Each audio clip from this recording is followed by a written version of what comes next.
รายการเฮาเนาะบ้านไก่เฮือนเคียงยามเพิ่นยามโตเลยพี่น้อยเนาะ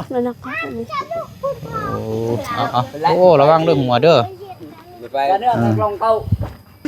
ต้องเห็นล่ามไหมแล้วนี่เนาะต้องเห็นล่ามไหมเอา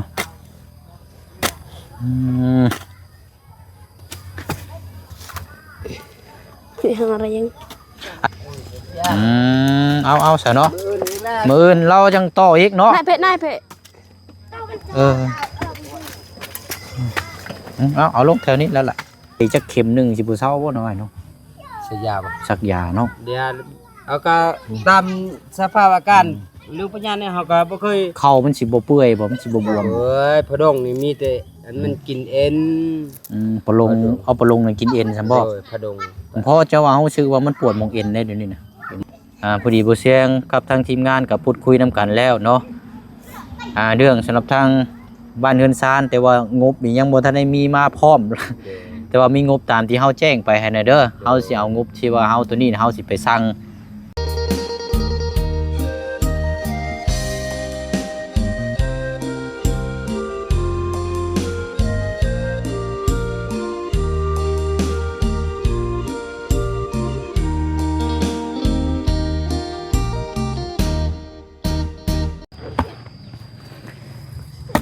โอ้เฮ็ดแล้วบาดนี้เนาะ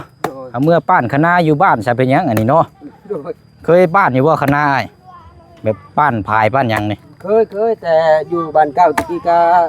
บ้านแถวอยู่บ้านบูดอันเลยได้นาได้แถวจิตติเฮาก็อยู่ป้านแบบคันไห้คณะเนาะโดยเอาเคยเฮ็ดอยู่เนาะเคยเฮ็ดอยู่ได้เฮ็ดแถวบ้านเก่าตะกี้ก็เฮ็ดนั่นแหละเขาเฮ็ดโดยเดี๋ยวนี้ก็ยังน่ะค่ะบ่มีรถล่างไปนั่นแหละยังมีรถหน้าเก่าหน้ามุนมังแม่ตะกี้แต่ว่าก็เคยเฮ็ดเคยป้านอยู่เนาะอ๋อรับจ้างก็มีนะโดยนั้นเฮาก็รับจ้างปั้นผ้าให้ภายนอกหั่นเด้เคยเฮ็ดอยู่เนาะเอาล่ะพี่น้องเนาะตัดภาพเปิดกล้องมาต่อกันอีกเนาะบ่ได้เดินทางออกไปทางใดเลยมื้อนี้กับพี่น้องเนาะช่วงเที่ยงเฮาก็เข้ามาเบิ่งน้ำกันแล้วออกไปนี่ไปกินข้าวแล้วก็กลับเข้ามาก็ค่ำแล้วพี่น้องเนาะมื้อนี้ก็มาพบมาเจอกันอีกคือเก่าเด้อพี่น้องเนาะครับสบายดีและสวัสดีพ่อแม่พี่น้องเบิดสู่คู่สู่คนพบเจอกันอีกคือเก่าคือเดิมพี่น้องเนาะมื้อนี้ก็ทางบ่เสียงจะมาแจ้งพี่แจ้งน้องนํกันเนาะแล้วก็ทางผู้ใหญ่ใจบุญที่เพิ่นสมทบผากเงินมาเนาะเงินจำนวนที่เหลือน้ำหมูเสียงเหลืออยู่3 ล้านกีบเนาะพอดีกับทางหมูเสียงได้พูดคุยกับทางทีมงานแล้วเนาะกับทางบ่จันแน่เนาะแล้วทีมงานปรึกษากันสำหรับทางบ้านเฮือนซานของทางน้องไม้เนาะถ้าว่ามีงบในการปลูกสร้างต่อไปนะพี่น้องเนาะก็ด้วยว่าจะถามเนาะคือผู้เชี่ยวถามพี่น้องว่าจะเอา9 ต้นหรือว่า12นะพี่น้องเนาะมื้อนี้ก็ได้คำตอบนํกันแล้วเนาะทั้งเฮาพูดคุยนํกันหลายคำหลายฝ่ายคือเฮาเข้าใจเหตุคือปัจจุบันในตอนนี้และเวลานี้เพราะว่าเศรษฐกิจนี่มันบ่คือเก่าเนาะยกตัวอย่างก็คือถ้าคนเพิ่นสิซอยนี่ก็เพิ่นก็ยังอยากก้ำกึ่งอยู่พี่น้องเนาะเพราะว่าการกินการอยู่ซุมื้อนี้มันก็แพงแล้วก็เวียกงานเนาะโลกเศรษฐกิจซุมื้อนี้มันก็บ่คือเก่าเนาะพี่น้องเนาะก็เลยทางบ่เชียงนี่ไปสร้างเสามาแล้วพี่น้องเสาจำนวนเอา9 ต้นพอเนาะความกว้างความยาวนี่น่าจะได้ขนาดซ้ำกับเพื่อนทางประตูอาเรียประมาณนี้แหละพี่น้องเนาะเพราะว่าถ้าสิเฮ็ดซ้ำ12 ต้นเคลื่อนน้องน้ำนี่บอกเลยพี่น้องเนาะย่ำมันบ่แล้วแต่ซ้ำนี้เฮาก็ยังบ่ฮู้ว่าสิมีผู้ใหญ่เพิ่นสมทบมาหรือบ่นะพี่น้องเนาะเฮาได้สำนั้นแล้วเฮาจังต่อเติมเอาบัดนี้พี่น้องเนาะเอาก็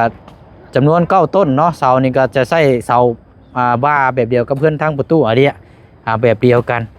เนาะกลมๆคมยาวนี่ก็สิประมาณซ้ำกันนั่นแหละพี่น้องเนาะอันนี้เฮาอิงใส่สำหรับทางศรัทธาทางผู้ใหญ่ใจบุญเนาะพี่น้องเนาะถ้าว่าบ่มีเจ้าภาพหรือว่าถ้าบ่มีผู้ใหญ่มือใหญ่แบบว่าแบบหลักๆที่เป็นหลักประแดงนี่มันบ่แล้วเลยพี่น้องเนาะเอาอะไรเนาะก็แจ้งพี่แจ้งน้องน้ำกันเดี๋ยวทางมือเชียงสิแจ้งบอกทางครอบครัวเพิ่นน้ำกันอีกทีนึงเนาะถือว่าแจ้งข่าวดีน้ำกันมื้อนี้กับพี่น้องเนาะ มาเบิ่งทางอ้ายชื่อหยังละบัดนี้อ้ายเจ้าชื่อหยังไงเฮาลืมเลย ฮัก ชื่อฮักเนาะ โดย อ๋อทางไอ้ฮักดูเนาะเอานี่ก็ถือว่าเป็นอีกโซนหนึงอันนี้ก็เนาะ โดย เอาขุดไปแล้วเอาดินตัวนี้ลงไปถมพุ่น โดยโดย มกล้วยนี่เอาออกบ่อ้าย ออกแล้วคือแดด มันติดแดนเลยเนาะ โดย โอ้โถโอเคอ่ะมาเดี๋ยวไปแซงจับก็ได้ให้ทางน้องไม้กับน้องทายเป็นผู้กำกับเอาสบายดีพี่น้องก่อน ให้ดีพี่น้อง เอาใช้อันเราสิย่อมื้อนี้บ่น่ะ นั่นแหละ ครับ ก็ยกเลย ไปซอยเราบ่ ไปซ้อยกันเลย เนาะไปจับซอยกับเจ้าก่อนเนาะ โดย เพราะว่าเมื่อวานนี้เราก็ยกเสาซอยเฮาเด้ โดย ต่างคนต่างซอยกันก็ได้เนาะ ซ้อยแล้วแหละ ว่าเฮาต่อไปเฮาสิได้มาอยู่ร่วมกันอยู่แล้วเนาะ โดยเขาคิดว่ามื้ออื่นแล้วเขาจะตั้ง อืมโดยป้าสัตว์ตัวนี้เฮาเอาไว้ก่อนก็ได้เอ้ยเนาะเดี๋ยวเฮาขึ้นไปเบิ่งทางนั้นก่อนก็ได้ ไปจับบายซอยกับเจ้าก่อนเนาะเพราะว่ายามมีหยังเพิ่นก็ซอยเฮาหั่นนะต่างคนต่างซอยกัน ถ้านี่ก็เขาบ่ได้ซ้อยอยากเขาซ้อยอยู่ แม แล้ว นไปเนาะเอาตั้งห้องครัวอะไรพี่น้องเนาะโอ้เฮ็ดมื้อนี้เลยเนาะเอาซอยกันเนาะ ไปแล้ว ห้องครัวนี่โอ้ยได้เฮือนครัวใหม่เลยเนาะเอานี่ จะเลือด เอาจับซอยกันเนาะโ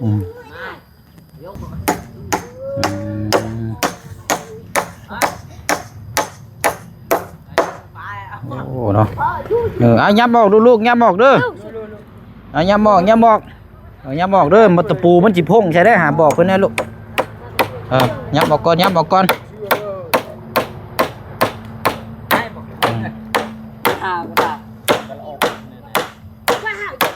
เอ็ดเนาะอัน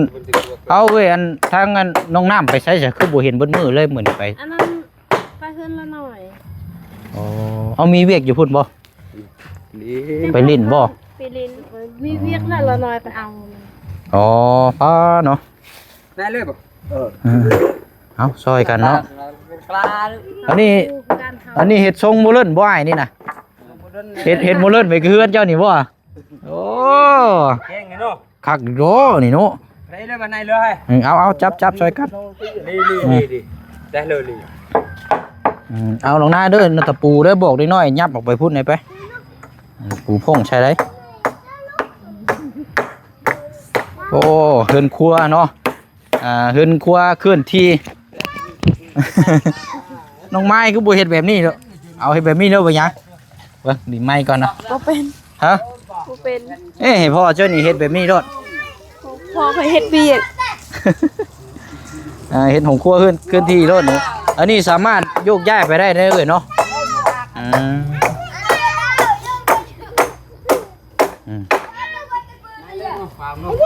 เอาแล้วเนาะเอาซอยกันเฮาเนาะ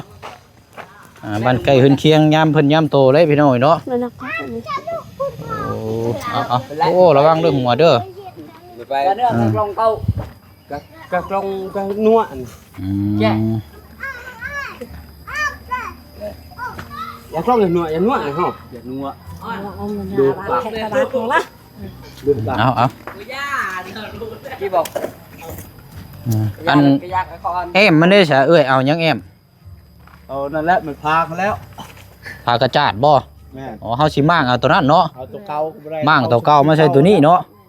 เอาโบเล็กนี่ เอาเบิ่งเด้อ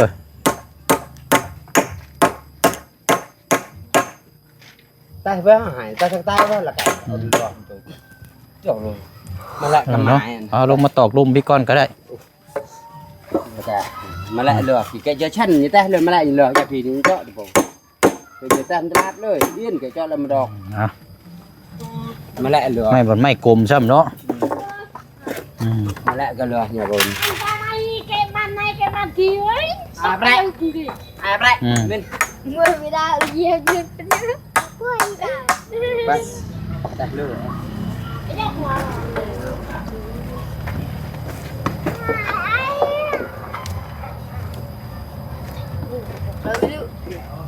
ใช่อะไรบ่อะไรบ่น้องไม้เจ้า ของบ่ถึง บ่ถึงเจ้าเนาะเอ็ดเห็นอิงติ้งบ่บานนี่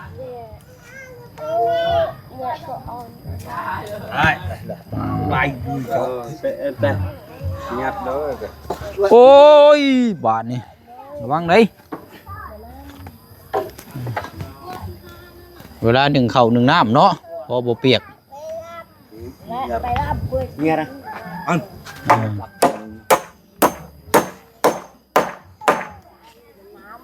แต่เพิ่นเจาะบ่ เอาแล้วคือแล้วนี่ก็เนาะ แม่แก้มนี่ได้ไหมเนาะ เป็นเฮ็ดคอยเฮ็ดไปเนาะ เฮ้ย ว่าซะเนาะอันไอ้มีแต่ว่าเจ้าซอยเพิ่นอยู่นี่เด้อจับอีกจักหน่อยว่าน้องไม้ไปลงพุ่นก็ได้เฮาเนาะ โดย แต่เพิ่นอันนี้ไปเดี๋ยวมาเบิ่งทางนี้ก่อน เนี่ยถ่าย อืม ไหน เดี๋ยว ที่ ให้ ไหน ทางอันพอเราเฮ็ดนี่แหละพี่น้องเอ้ยไปเฮาลงมาพี่ก่อนก็ได้ โดยเราอีก่อน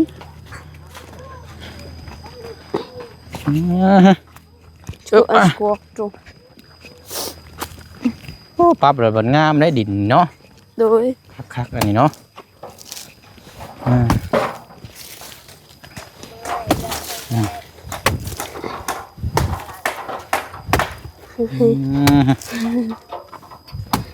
ไก่อยู่ดินมันบ่แข็งเนาะ โดยมันแข่งทำได้ ใช้ส่วนไม้เฮาอยู่ไส ใส่นั่นมันกงมง อ๋ออยู่กกม่วงพุ่น โดย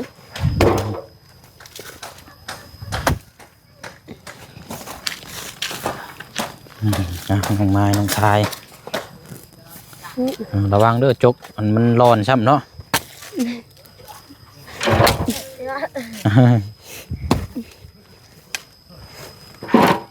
อ่านไว้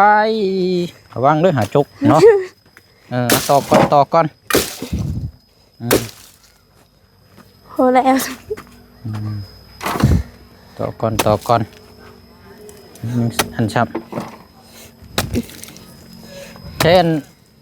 ไปเอาส่วนไม้มาอยู่เหรอเอาส่วนตัวไม้มาส่วนเบิ่งอยู่ตัวนี้มันบ่อยากเข้า ไก่ก็อยากเรียนขมุดชนเลย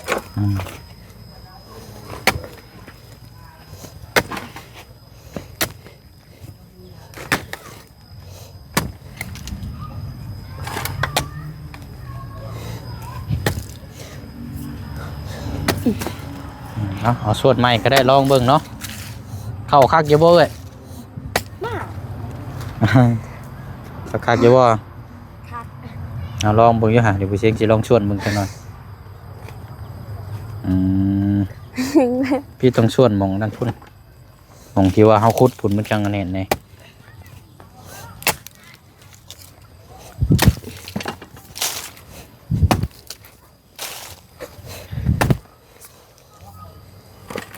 เดี๋ยวเราจะไป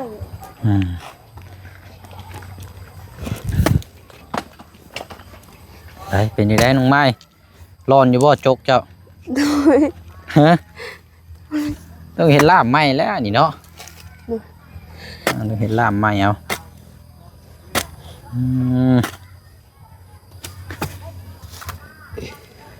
ทางอะไรยัง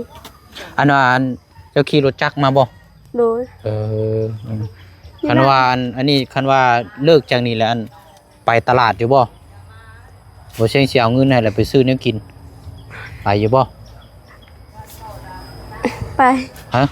ไปอันขับรถเป็นเก่งแน่ซะ ให้น้องถ่าย เฮ้ยจับดีได้เคยไปอยู่บ่บ้านดง เขาไม่เคยไปแถว ฉันก็อันเดียวให้พ่อเจ้าไปก็ได้เนาะ โดย เดี๋ยวไปเชียงสิเอาเงินให้พ่อเจ้าไปซื้อเนื้อกินดีกว่าเพราะว่าบ่ได้ซื้อเนื้อกินมาแต่คือว่าจบจากนี้แต่ค่าเนี่ยไปซื้อเนื้ออยู่เนื้อกินกับพักกันเมื่อเลยเนาะ โดย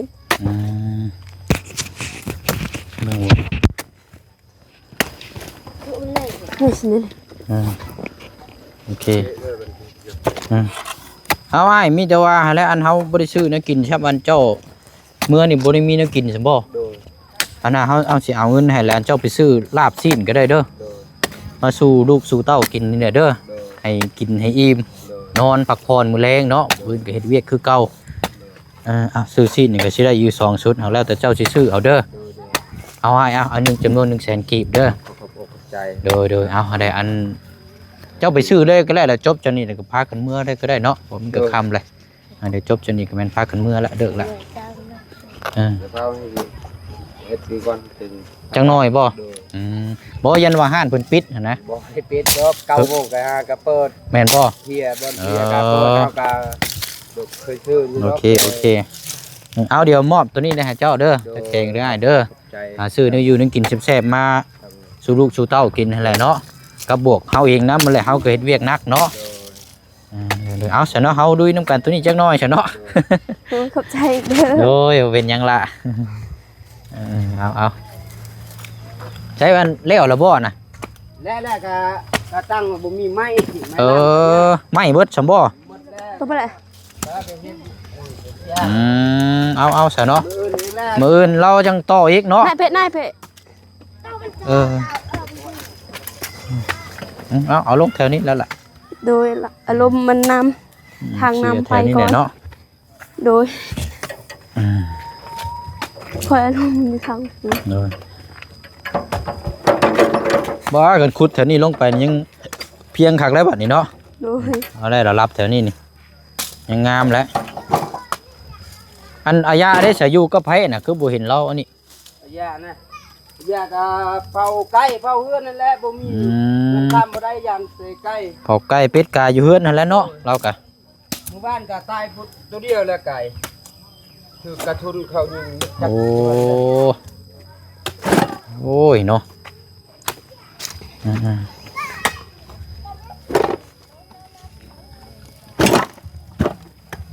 ใช่ไหม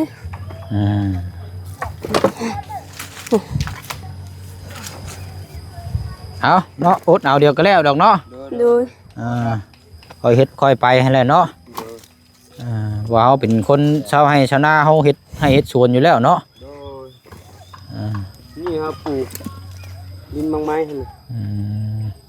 อันน่ะมื้ออื่นนี่ก็ไปสวนพุ่นก่อนบ่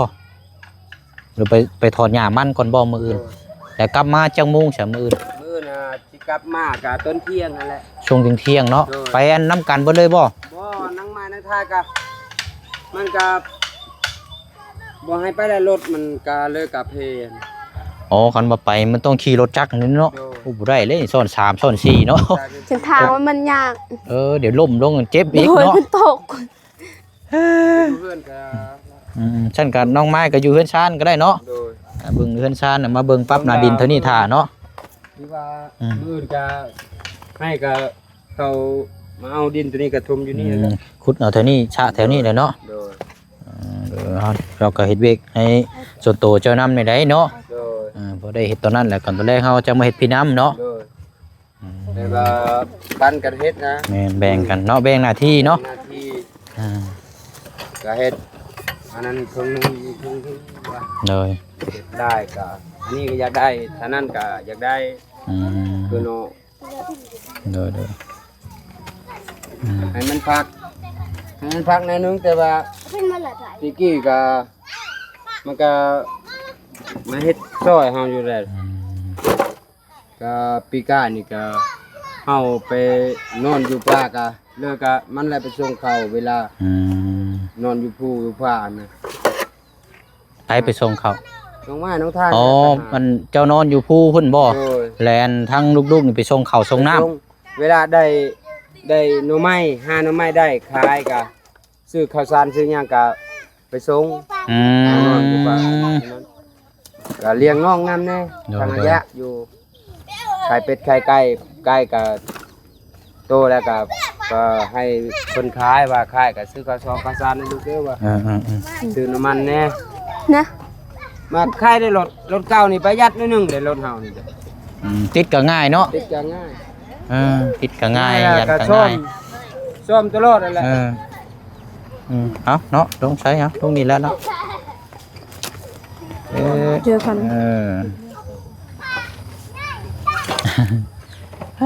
เนาะเอาตอนนี้ก็มันก็ได้เวลาเด้เนาะเดี๋ยวจังน้อยก็พากันเมื่ออาบน้ำอาบในเนาะ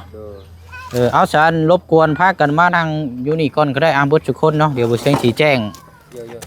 พ่อเนาะแล้วก็เฮาก็สิได้แยกย้ายกันเนาะ ๆโดย เอามาพี่ลูกมานั่งพี่ก่อนก็ได้เนาะแจ้งบอกเพิ่มเติมน้ำกันก่อนเนาะโอ้ยลูกโอ้ยนั่งก็โอ้ยอันนี้เนาะ ราคา เจ็บหัวเข่าแท้หลังจี๊ดโลดอันนี้ตัวนี้ใส่จักเข็มหนึงสิบ่เซาบ่น้อยเนาะ ใช้ยาบ่ สักยาเนาะ เดี๋ยวเอาก็ตามสภาพอาการหรือปัญญาเนี่ยเขาก็บ่เคย เข่ามันสิบ่เปื่อยบ่มันสิบ่บวม เอ้ยพะดงนี่มีแต่อันมันกินเอ็น ปลงเอาปลงนี่กินเอ็นซั่นบ่ โดยพะดง พ่อเจ้าว่าเฮาชื่อว่ามันปวดหมองเอ็นได้เดี๋ยวนี้นะ มองเอ็นนั่นแหละแบบ อืม คือเฮาตะกี้ก็จนเอ็นก็เฮ็ดแบบนี้เด้เอ็นเด้ อืม มาก็เฮาบ่ได้กินยากินหยังแต่มันก็เศร้า ตุบอยู่เดี๋ยวนี้นี่ โดย ปลงนี่กินเอ็นเนาะ โดย โอ้พ่อเจ้าว่ามันจ้องไปนี่มันปวดเนาะ โดย คันว่านั่งลงนี่ย่อสิได้นี่รับเอาโอเคเนาะเดี๋ยวพร้อมหน้าพร้อมตากันวันนี้ก็ทั้งบ่เชียงสิแจ้งให้ทราบก่อนเนาะ โดย โดย สำหรับทางข่าวดีเด้อพอดีบ่เชียงกับทางทีมงานกับพูดคุยนํกันแล้วเนาะ